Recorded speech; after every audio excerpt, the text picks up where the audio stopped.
Jim Jones's imprisonment, still in the wake of a high-profile drug arrest, was a seismic event that rocked the hip-hop world. However, the aftershocks were just getting started. Word spread like wildfire that Dipset's very own Pink Panther, Camron, may be the next target. Yes, you heard correctly. Camron being looked into, social media erupted. Reels, tweets, and lives each more intense than the last. In secret court documents, Cam's name appeared indicating connections to a large criminal organization. The dominion of the Dipset shuddered. Fans were furious and perplexed. Attorneys were in a panic. One was even seen pacing wildly outside the courthouse on tape. Was this only an act of associational guilt, or was there something more sinister going on behind the scenes of the renowned rap dynasty in Harlem? Federal officials were rumored to be going through years' worth of call logs, wire transactions, and even encrypted text threads in search of the one piece of evidence that would blow everything up. According to sources inside the Dipset camp, there were others in Camron's inner circle who maintained his innocence. He had been hiding things for years, according to others. However, this was about more than one man. The topic was a legacy, Cam's standing. The future of Dipset, the lives, the jobs, and the culture are all on the line. Then the video appeared, grainy, white, and black. Taken from a dusty surveillance system in a warehouse. It featured a Camron-like figure pacing between crates and conversing with a well-known JimJones associate. Like blood in water, the prosecution jumped on it. Testimony ensued. Giles, Camron's legal name, allegedly met with a Jones lieutenant. On March 12th, they talked about logistics, earnings, a potential drug delivery method. Hearts thumped in the courtroom. Dipset's road manager, Jamal, sat still. He had tweeted earlier that morning, "Dipset till we die." However, now that his phone was pinging with every notification and headline, he questioned whether allegiance was being rewritten in real time. Outside, Harlem streets came alive.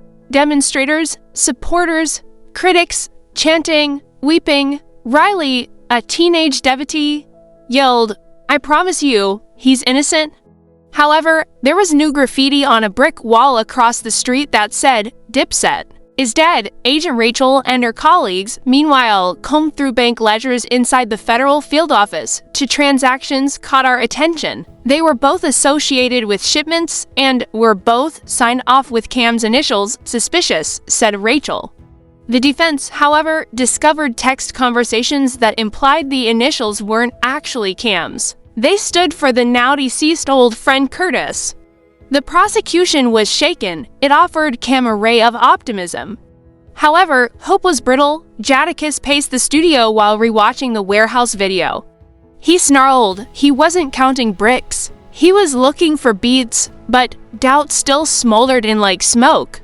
Donna, Cam's mother, made sandwiches at home and wrote in a letter, "They can't take your spirit. Remind yourself of your identity." With each word, her voice broke.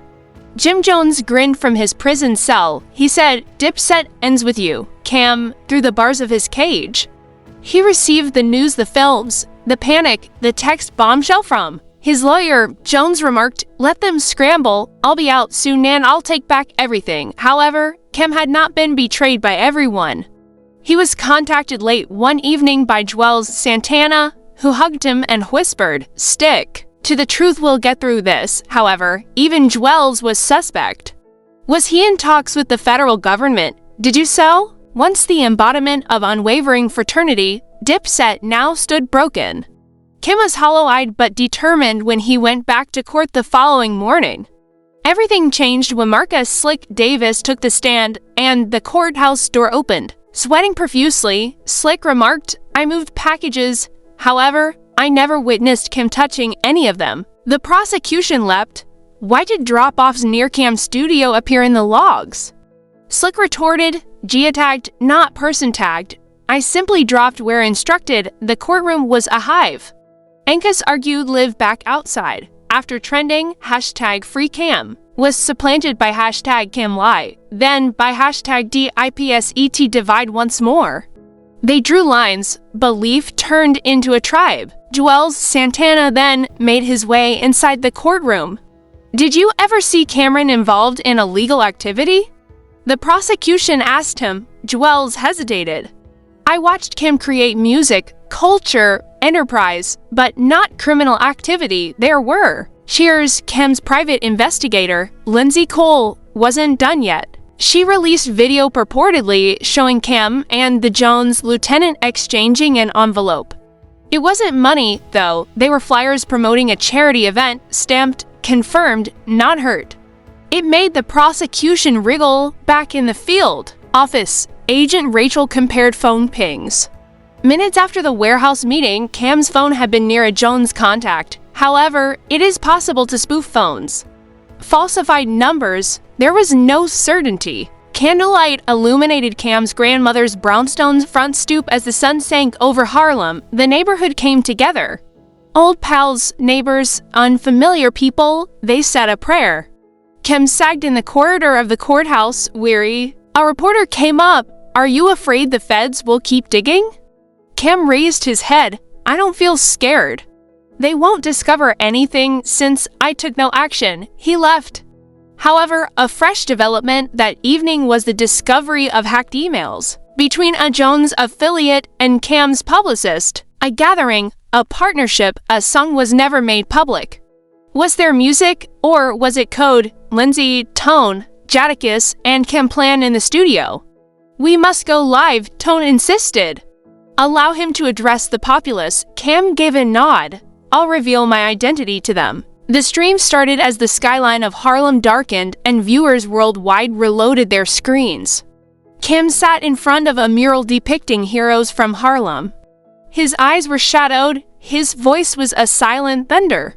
He declared, "I'm here to correct the record." He said something regarding the logs from the studio, concerning the warehouse, regarding the flyer, regarding the reality. Then a fresh warning. Kim stopped.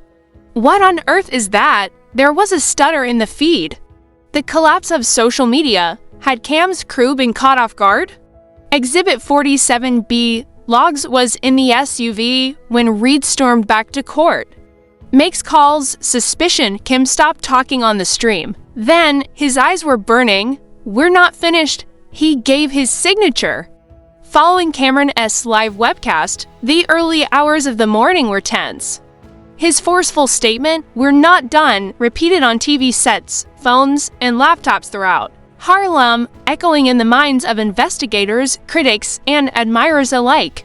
In addition to surviving the conflagration, Dipset's name was now standing on a cliff, gazing down into the abyss.